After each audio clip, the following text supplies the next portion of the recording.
Good morning, everyone, and thank you for joining us for today's presentation. My name is Mark Rye. I'm VP of Sales with Perram Corporation, and today we're going to be talking about moving from shared network drives to an OpenText Content Server and how we go about that from a process and technology point of view. How can we get from one to another and hopefully have the users follow along behind us. For those of you who are new to GoToMeeting, you'll notice that there's a sidebar on the right side of your screen probably with an orange arrow. You can bring that out or pop it back in, and in the bottom of that sidebar there's a questions area. Feel free to enter any questions that you might have as we go through the presentation into that sidebar, and I will check back from time to time. We do have a pretty full agenda today, so I'm going to jump right in and keep moving through the presentation. Again, if there's anything of particular interest or that you would like more information on, just let me know. On the agenda, though, is first take a look at what might be wrong with your OpenText Content Server implementation. Second off, take a look at Perram's approach to addressing some of the challenges that people are having. Then we'll look at two options that are available through OpenText Content Server, the technology itself, for migrating files into the system and how we can use those to complete a migration. We'll look at some of our technology, Perram's parallel portal, and how we use that in the file cleanup, classification, tagging, and migration portion of a project, and then we'll also attempt to get in a migration into Content Server. So there's a lot on the docket, as I mentioned. First off, we'll start with taking a look at the problem. And for most organizations that have OpenText Content Server or any other enterprise content management system for that case, at some point there was this vision within the organization that the system could help them manage all of their unstructured content through its full content management lifecycle. So all of the files on the shared drives or the file shares, and potentially a bunch of information beyond that as well, maybe email or other types of information. But we're going to limit the discussion today to looking at files, unstructured content, meaning files that are either residing on file shares, hard drives, or in Content Server itself. So that's really the vision, is we want this one system to be able to manage everything from creation through to destruction. But when we look at the reality of what happens, and a lot of this is tied to the implementation process that a lot of organizations have gone through for their ECM system, this is what we hear. And again, day in and day out, we're talking with organizations that have had an enterprise content management system for anywhere from brand new up to 10 years or more that it's been implemented in the organization. And this is the underlying common story or the common theme that we hear. So the enterprise content management system has been in the organization for some amount of time. And like I said, it's not uncommon for that system to have been there for 10 years. At the beginning of the project, at the beginning of that implementation, a subset of documents within the organization was identified that were quote-unquote important to have migrated and to be managed by the system. So those might be contracts, maybe they're engineering documents, but there's something that was seemed to have some sort of value and maybe some business process around it. It could also be an ECM implementation or a content server implementation that's tied into SAP, so maybe it's those type of documents. The reality is that after that initial flurry of activity, there were some documents put in the system. Some people got using it. The focus kind of shifted and we lost momentum. So now here we are 10 years later, and the reality is that only 5% of the organization's files are actually in that system, and less than 5% of the users are actually using ECM, be it content server or anything else, on a regular basis. So it makes it really hard for us to draw any ROI on the investment in the software and in the services that were required to set it up, because we really didn't give it a fair chance. We really didn't get the use of the system to anywhere close to what we originally envisioned. We also have another issue happening at the same time where the users, the business users, are relatively happy in the shared drives. So they're not really begging to get on the system because they don't really know much about it, and they're just trying to do their jobs. So it's not, we're not drawing people in that way. Across the organizations that we speak with, we commonly ask them how much of their files they have moved into their ECM system. And on average, what we've had reported back is 17%. So 17% of content has been moved into, and when I mean content, I mean files, again, that are usually stored on a shared network drive or file shares, has been moved into an ECM system. So you can see that vision of enterprise content management is falling short, and that's what we're trying to talk about today and show you some options of how to address that. This is a topic that we can obviously talk about at great lengths, but because there's a lot more that we want to get to today, I'm just going to make the long story much shorter today. And if you want to talk backstory, feel free, we can do so later. But Content Server won't be able to meet its potential. So we're talking about OpenText Content Server in this case. If you have other ECM systems, you can fill in that name here, but not going to be able to meet the potential until we have a complete and effective information structure. So that means folders, how are we going to use them? That means metadata. That means the RSIs or retention information. And this is really, for those of you who have gone through a CIS modeling exercise, if we're talking live link or content server, it's really an extension of that. So that's going to scratch the surface, but we need to get a lot deeper to really build that out so that it's meaningful for the business. We obviously need the files to be tagged, classified, tagged, and migrated. So the only way we're going to get value out of this system is if the files are in it. Moving the files in it without properly classifying and tagging them is not the answer. We need to do the full job.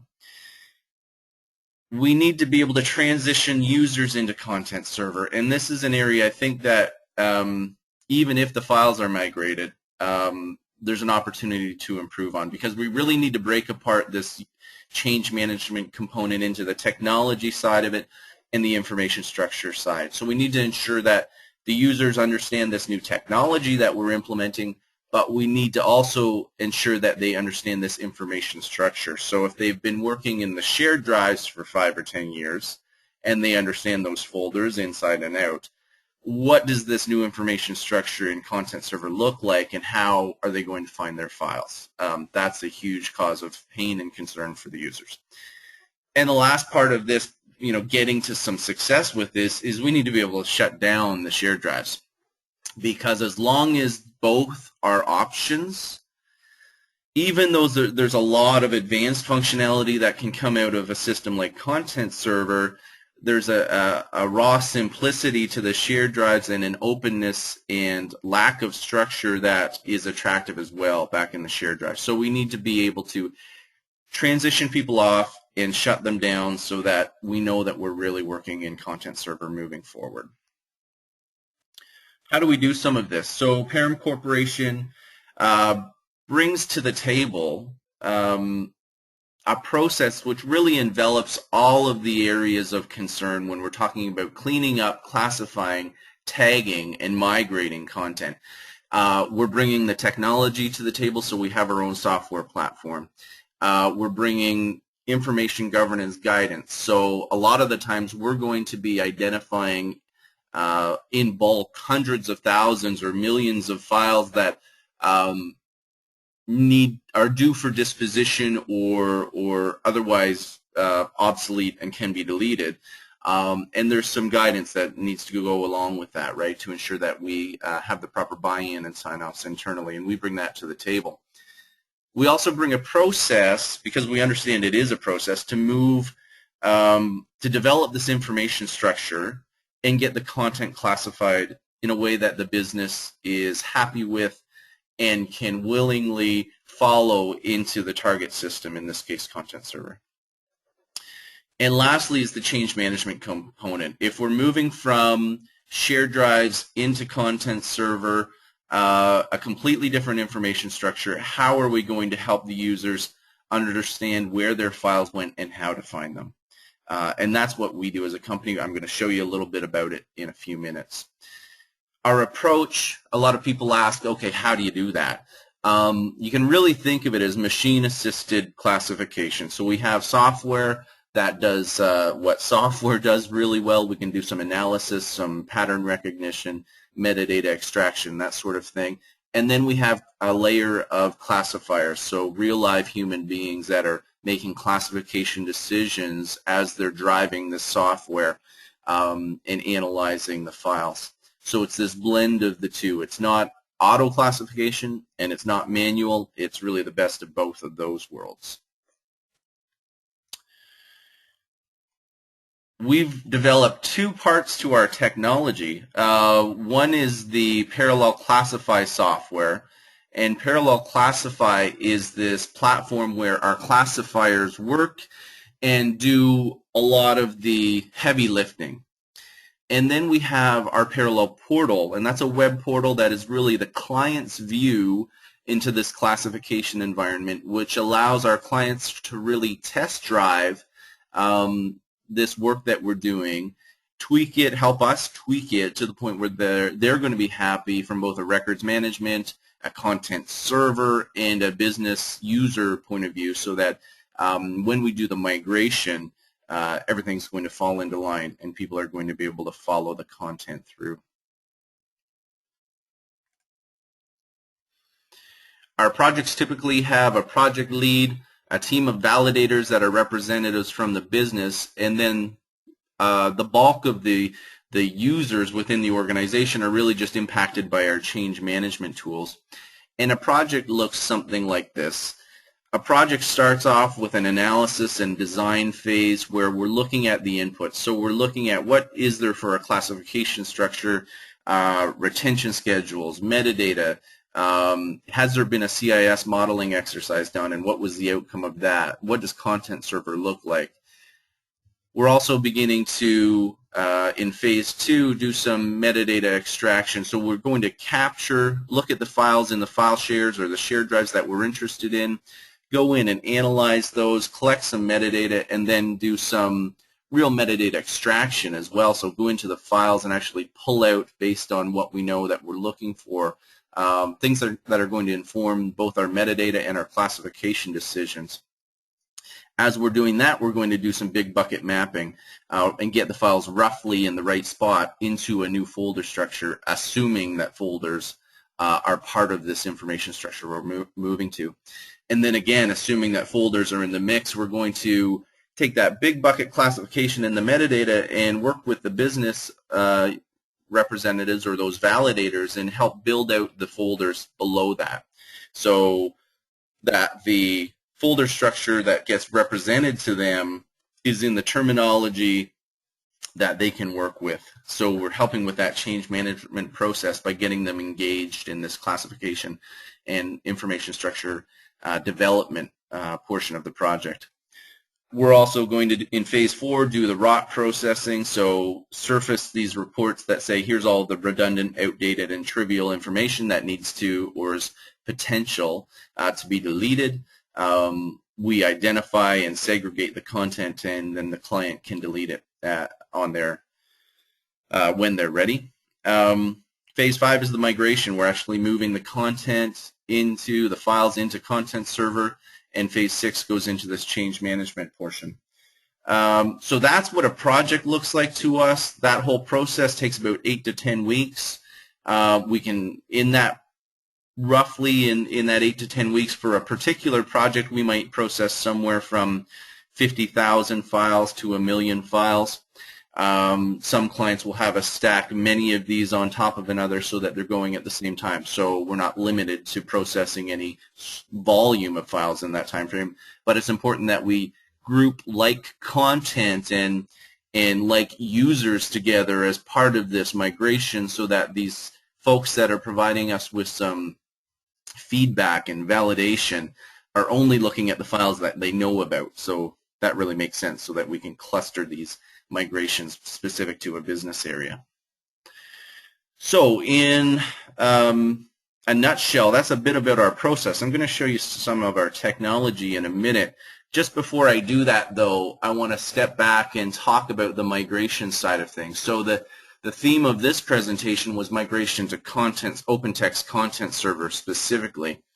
And when we look at Content Server, there's really two options that anyone can use to get content into the system. So there's what's known as OpenText Object Importer, which is essentially a method of creating a formatted XML control file that can then be used to run an import routine.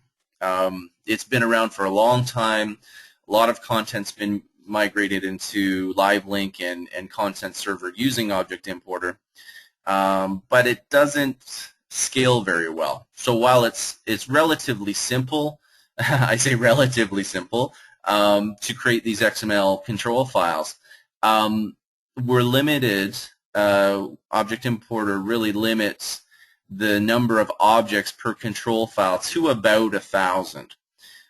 So Object Importer works well when we're looking at migrating thousands or tens of thousands of files into Content Server. If we're looking at moving millions or tens of millions of files, which some of our clients want to do, then Object Importer becomes,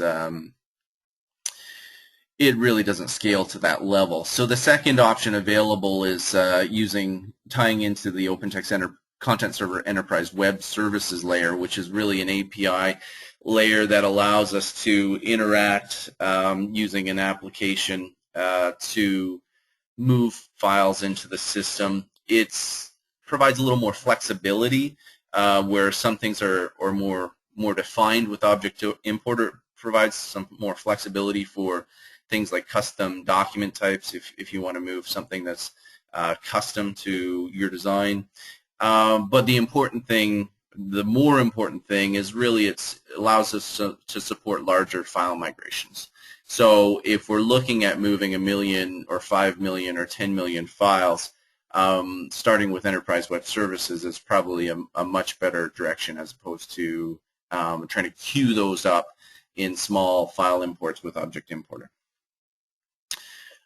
I'm going to take a quick look at questions. I don't see anything there, and then I'm going to change the view and start to look at some software.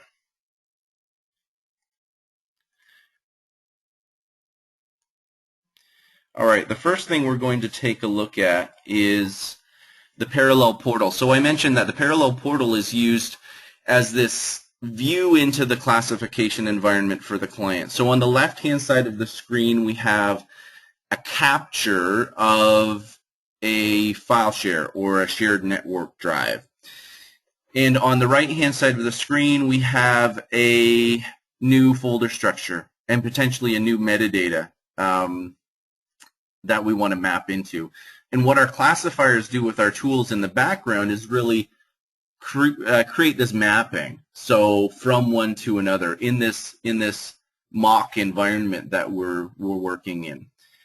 And then our validators from the project team, from the business, can actually come in and they can browse what they know as their shared drive structure, choose files that they're interested in, and see where they're being mapped to in this new structure.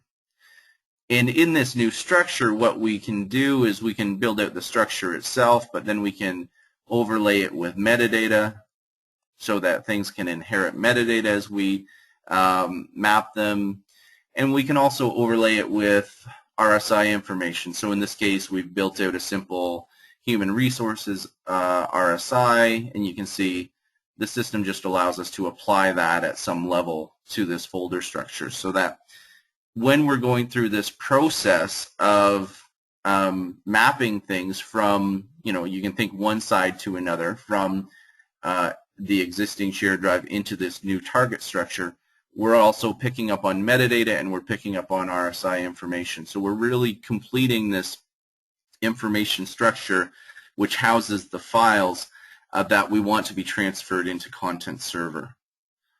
Some other things quickly that we can do here within the portal is report on things like duplicates and items that are due for disposition. So if I take a look at duplicates, you can see what the system will do is, as I choose a level, a folder level within this target structure or this source structure that I have, what the system will do is it'll start to analyze the duplicates that fall within that, and if there are duplicates, it will report those back to me.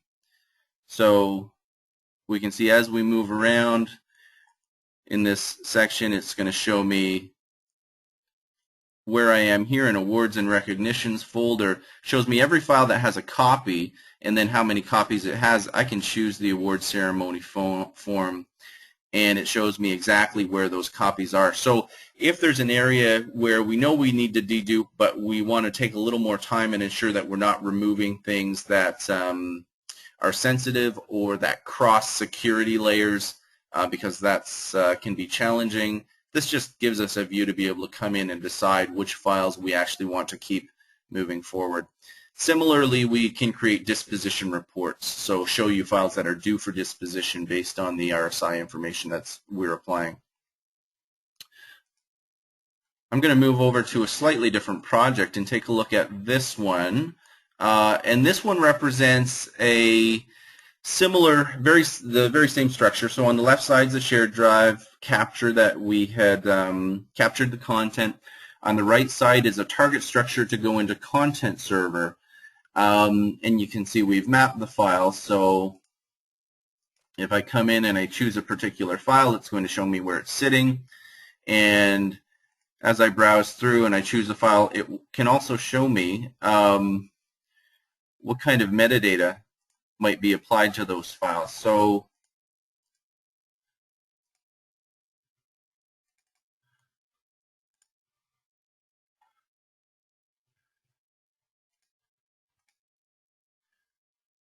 this really represents this target structure that we want to move into in Content Server. The next step would be, what I want to show you is how we can actually push this out into Content Server itself. So once the client has validated in this parallel environment that the files are being mapped into this new structure, they like the structure, the metadata is being applied properly, and we're ready to actually move it, then we can actually, I'm going to show you how we push that right through using the simplified object importer, first off, type of migration. So object importer is what we're going to cover off this time. I think what we'll do is a follow-up session, and we'll take a look at Enterprise Web Services, how we can use that to do migrations as well. But just in the interest of time, we'll cover off object importer today. So in this case, I've opened up a version of Content Server, and you can see it's completely empty. So there's nothing sitting within this.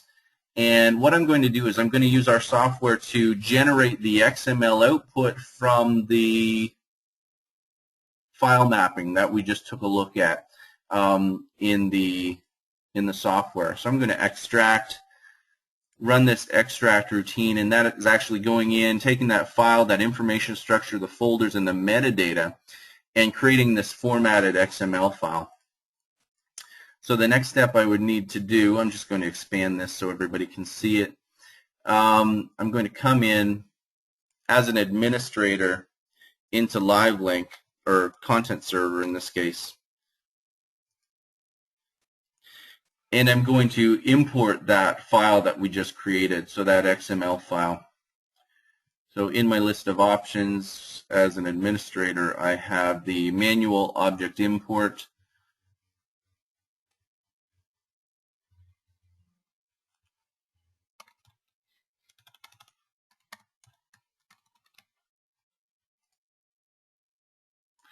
I can browse out to the control file that we just created, and you can see here's one that was created July 25th at 11:25. That's the one we just created out of our system.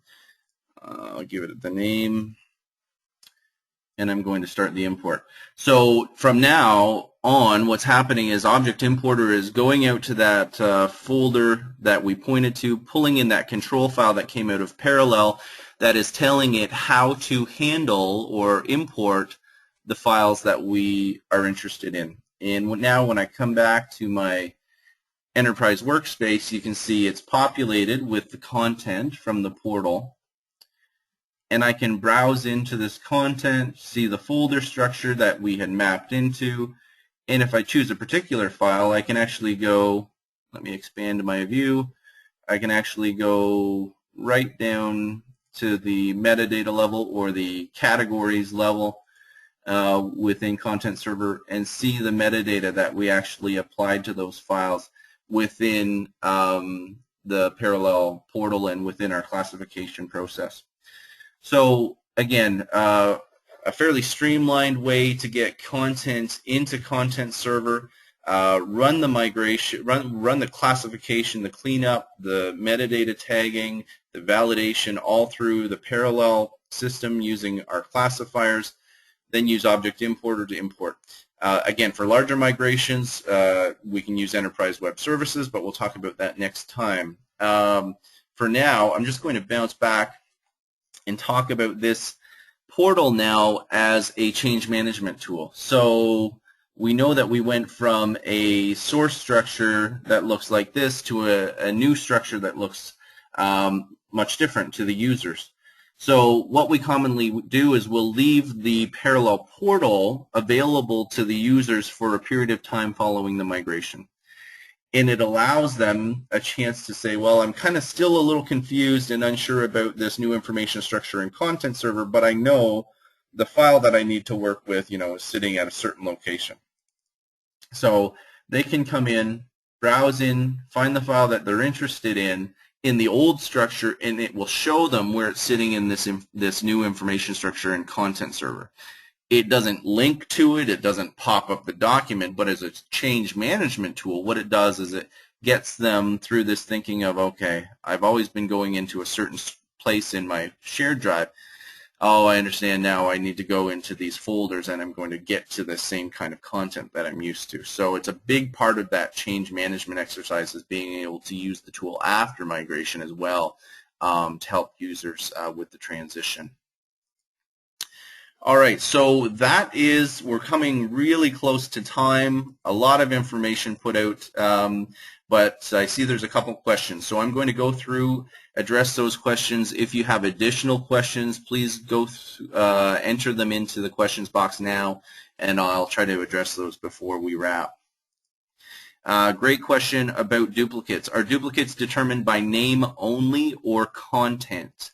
When we do our deduplication, what we're actually doing is going in and looking at the contents of each file programmatically with a hash, what's termed a hash code analysis, and then creating a hash code for the contents of each file and then comparing the hash codes. So the example is I send out a PowerPoint to 5 people in the company. All of us save it into the same, a similar area in the shared drive, all with a different name. We may change the name, and all with a different, modified date on it, but the content hasn't been changed. Those are going to be duplicates. So we're actually going in and looking at, are they duplicates by content? That was a good question. Thank you. Another one, can you apply security to the human resource folder using Object Importer? So what we would want to do is, in most cases, what we'll do is we'll do a pre-migration step where we'll move the folder structure into Content Server without the files. So that allows us to set up the security model and ensure that we're happy with that before we actually move the files in. So in most cases, what I showed today will be done in 2 steps. There will be a folder-only migration, so that folder structure is there. We'll make sure that metadata the categories, attributes are available, and then we'll come back once everything is the infrastructure or that information structure is there. We'll move the actual files, and that would be the time in between those where we would make sure that the security permissions are what they need to be. Okay, I think that's all we have for questions. I'll just hang on for another few seconds to see if anything else drops in.